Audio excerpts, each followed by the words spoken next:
So today we are doing a skull makeup look. If you're interested in knowing how to do this, stay tuned.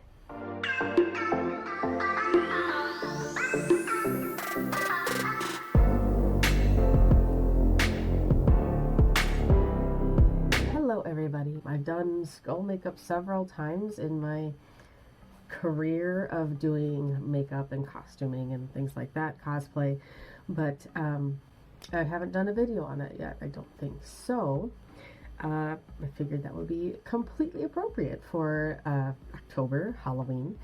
So we're going to do that today. We're going to use both regular cosmetic stuff and specialty makeup. That might be the word I'm looking for. You can do this look with just regular makeup. The thing that I found as often as I started doing skull makeup is that, you know, regular makeup is not necessarily cheap. I found myself needing to buy new eyeshadow sticks and eyeliners just to do the every time that I wanted to do the skull makeup. So I finally decided to invest in a Mehron palette. I don't even know that you need to invest in a whole palette. You really just need, this is going to look gross inside, but you really just need the white and the black. Unless you want to do a colorful skull that involves the other makeup colors, which you can buy just the single colors in pans. This is a water-based makeup, but again, you don't need the water-based makeup. So you can do this without this if you're willing to buy a bunch of conventional makeup. Things that you can get like regular conventional makeup wise is I would recommend, especially if you have light colored eyelashes like me, having a mascara. If you're going to have a classic like grayscale skull, you're going to want black mascara. If you're going to do like a rainbow skull or some other color, then if you can get the corresponding color, that's what I would recommend you get. I recommend not only like a black eyeliner, but also a lighter colored eyeliner, because we're going to use the lighter one to kind of map out the features. And if it's a lighter color, it's easier to correct it if you don't like what you drew. These eyeshadow pencils or crayons, this one is by NYX. I think this is the milk color. I don't even know if people still use this. I love it. As you can see, it's like half gone and I need to sharpen it really badly. But I recommend having that. I recommend having a black eyeshadow, which I kind of just jury-rigged into an old makeup pan. So there's my black eyeshadow. A matte black is what I recommend specifically. And then a white eyeshadow. So this pan that looks empty is actually white. Matte white, matte black. If you want glittery or shimmery, if you want to be a glittery, shimmery skull, that's fine. Today I'm just kind of doing classic grayscale matte skull. One other thing that can help elevate this look even more is if you have some, sorry, I'm a little congested this whole season. Something that would elevate your grayscale skull is to have some cream and brown colors. So I have this matte eyeshadow palette. So I got creams and assorted browns to the side here, all matte. And then I have over here a couple liquid liners for me to play with, black liquid liners. So I think that pretty much covers everything. If you like this idea, but you want to take it to the next level and do it in a different color form, like you want to do a blue skull, or you want to do a rainbow skull, or you want to do all glitter skull, swap out your materials to match that end goal. Prime your face the way you want it. I am just primed with moisturizer at this point. One other thing that I recommend you have on board is, especially if you haven't done this before, if you're not super familiar with skulls, you might want to bring up a picture of a skull for reference on your phone. I don't know if I can show you the one that I'm referencing. I don't know if that's against copyright. I will put a link in the description of the picture I am referencing. We'll do that. I would recommend searching like anatomical skull.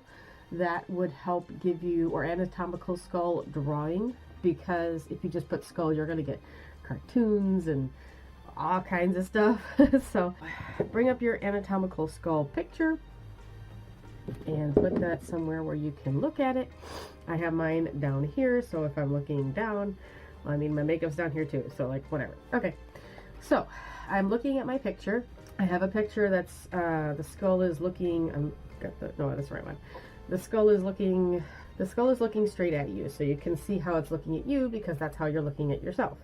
It may be helpful to also get a profile view of a skull, just so that when you look at the things going on, like especially like right here, you can have maybe a better understanding of exactly what's happening. That was a long explanation for just to have reference photos. So another thing is you have a skull with you right now that you can use to reference, sort of. Most people, if you press on your own face, and it may help to just close your eyes when you do this too, so you can pay even more attention to what you're feeling. You can feel what your own skull is doing under your skin. And that might sound kind of weird, but I mean, you have one, use it. And so feeling around, and just be careful when you do this. You don't want to like gouge into your eyeball, but you can feel like the edge of your eye socket. You can feel how your cheekbone comes out and it goes down under. Here there's like a lot of flesh, like a lot of muscle, because there's actually like a little bit of a opening there in your bone. You can feel your cheekbone come out, come down. It kind of sinks in here. At least for me, it sinks in here, and then where the teeth come forward, it kind of comes forward again. Here on your nose is where it can be deceiving, because this is actually cartilage right here. Your actual bone, if you can feel like a little bump or a little ridge, for me it's right about here. That's where the bone on your skull ends, and then your cartilage begins. So like, I have bone that goes down to about here, and then it ends. So anyway, enough about my skull. Just feeling your own face can kind of help tell you where your exact bones are. You don't have to follow your bones exactly. I'm going to take a little bit of liberty with my own and actually make my eye socket slightly larger so that I can kind of cover my brows a little bit. Also to make my forehead look a little bit smaller. But just as a learning experience, you can touch your own face to, understand your own skull. It may help you a little bit. So I'm looking at my photo, and I usually start with eye sockets. I don't know why. Feeling here. And kind of drawing in. And like I said, I kind of want my eye socket to cover my eyebrow. My actual eye socket probably ends more like right about here, but like I said, I explained to you what I'm doing already. I don't have to explain it again. Since we're going a little higher, I might go a little wider too, and then let me go down here. And then too, if you want to take, like add an emotion to your skull, like skulls don't have flesh on them to have emotions, but you'll see it in artwork all the time where they'll kind of make the skull look more angry by making the eye sockets more angular. They might even add like a bulge in the bone here to make the person look more, or the skull look more angry. So by all means, feel free to do that. Okay. So right now I'm just outlining things. And it doesn't have to be super precise. Everybody's bones are slightly different. A lot of skull pictures I've looked at in the past, there tends to be this little like fissure or crack like right here. As I was explaining before, my actual skull tends to end right about there, and there's actually a bone that runs up and down the center of your nose, like inside the cartilage, so we can kind of draw that. And then I also will draw these nasal cavities, I guess you might call them. I try to draw them so that they cover up my entire nostril.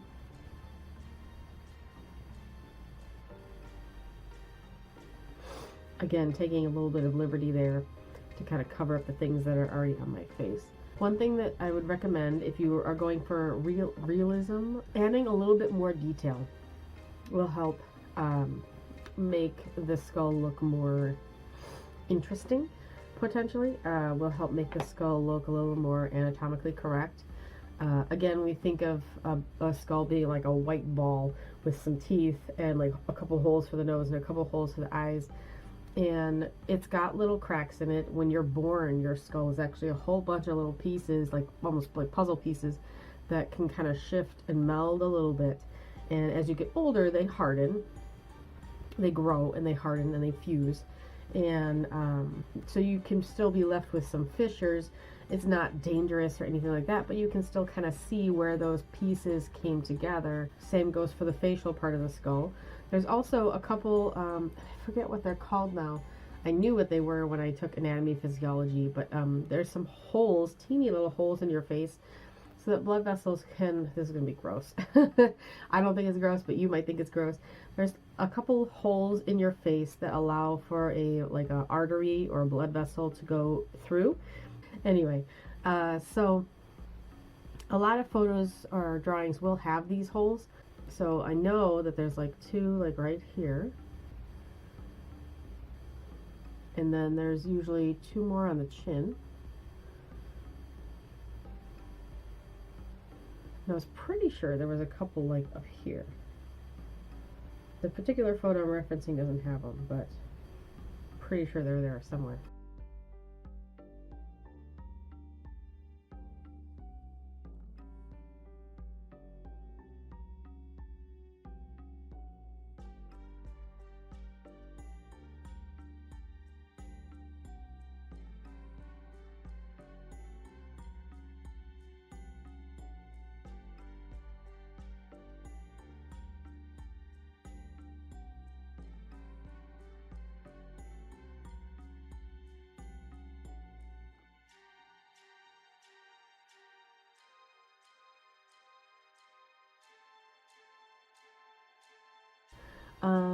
Teeth, I'm not going to map out directly at this point because I have a slightly different technique for them.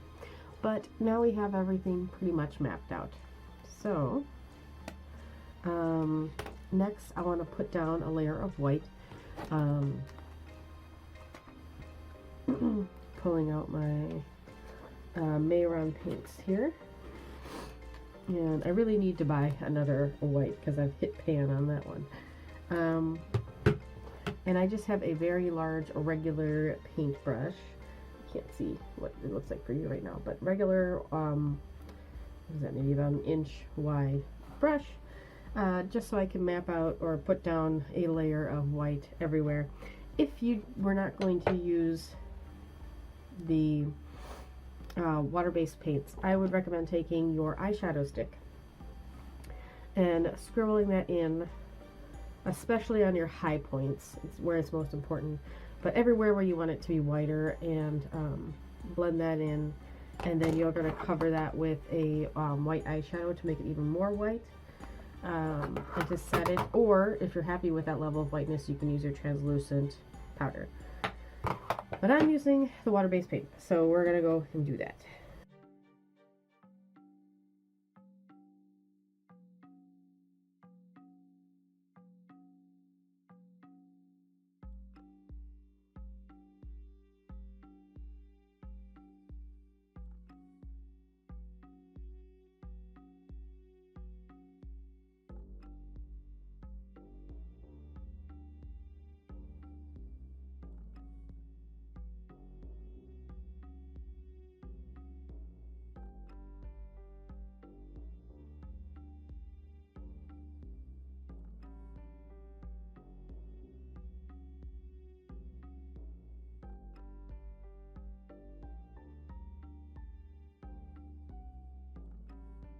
That's a good start.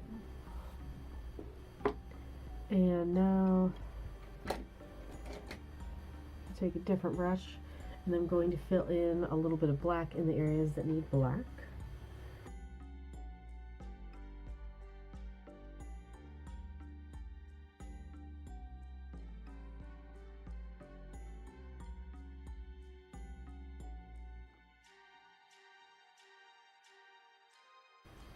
The nice thing about the water-based makeup too is it makes it really easy to wash off. Should come off even with just water, but soap and water especially.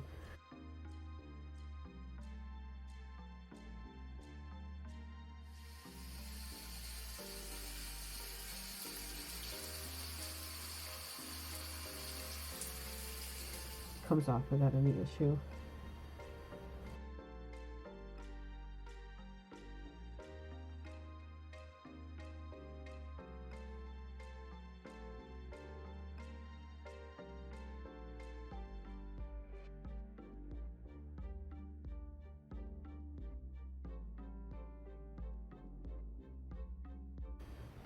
I recommend bringing the makeup down onto your neck.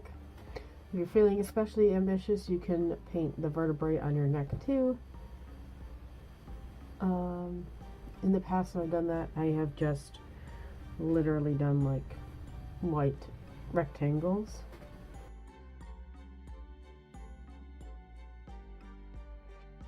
If your ears are going to be showing, you may choose to paint those black as well.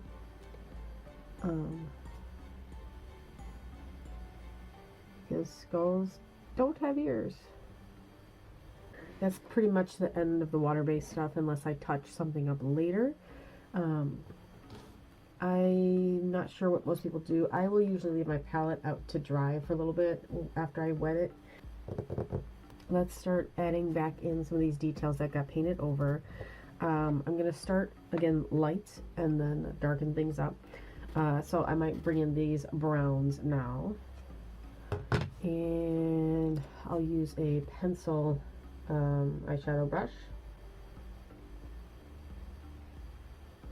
Start adding some shading under where there's going to be ridges.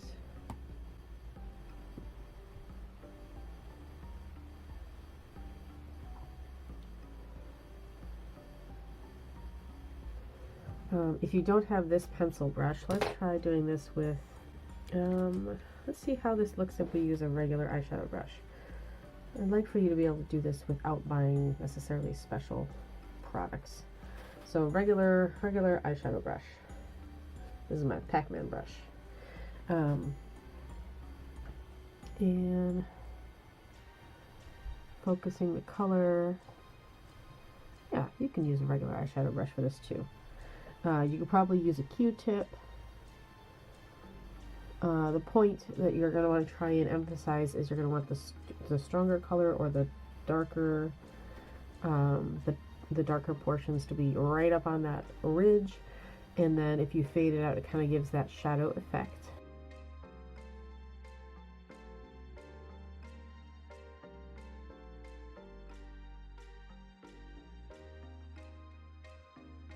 I think I'll leave that way for now. Next, I'm going to be adding in teeth. So, a technique that I've found to be really helpful. You can do this with an eyeshadow and brush if you wet it, but my favorite way to do it is with this eyeshadow pencil thingy here. And I like to start in the center and put in teeth.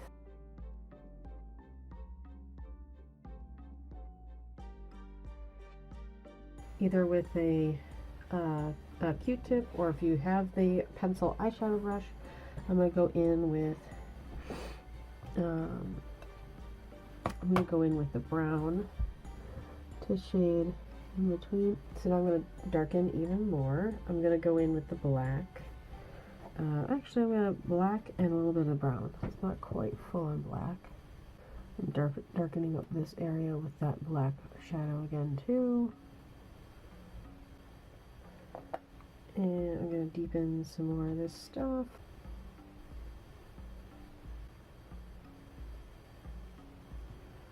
So just layering and deepening, and I'm going to add a little shadow to the edge of this.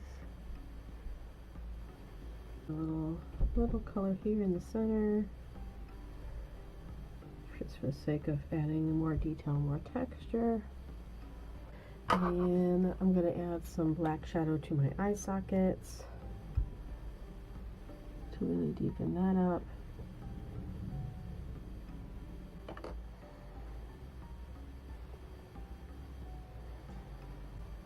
My apologies for talking a little less, but this is the point where you just kind of keep adding those details and refining until you're happy with how it looks. A little bit of that brown just around the eye socket here. It helps add a little 3D-ness to your skull or eye socket. I'm adding this color on the edge here because the eye socket curls into the face, right? So just adding this to give that effect. Gonna help make this cheekbone pop a little more. I think that's better. Okay, I like that better. I'm going to take my pencil liner. I'm going to do my waterline.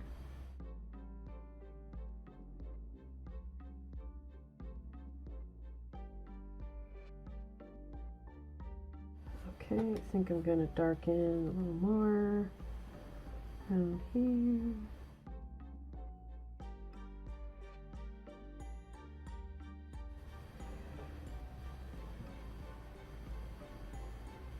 Add a little like griminess to the edges of these cracks too. These cracks tend to collect dirt as well. I'm going to add my mascara.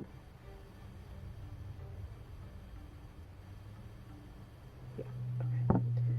Well, we're not going to be as well lit now, but I'm just adding back in a little bit of shading here.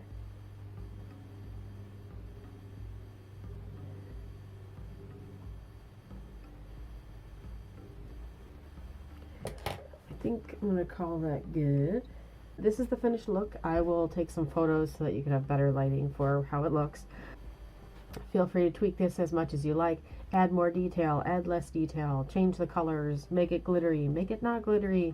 Whatever would make you happy, go for that. It's your skull, make it how you want it to be. I hope I successfully demonstrated for you how you can do this without the Mehron colors. You can just not put on those bases of the white and the black and just use all eyeshadows, liners, shadow crayons, paint pots, or whatever other makeup you can find in the drugstore or at Sephora or Ulta or wherever you buy your makeup. I just feel like it's a little bit more cost effective to use the Mehron if you're going to be doing this a lot. Anyway, I hope you enjoyed. I hope you learned something or found this entertaining or got something out of this. And if you liked this video, please consider giving a thumbs up, sharing, subscribing, commenting, all of those good things. They all help out my channel if you do that. Or not if you didn't enjoy the video, but if you can subscribe, especially if you watch more than one of my videos, I would really appreciate it. Thank you. Bye.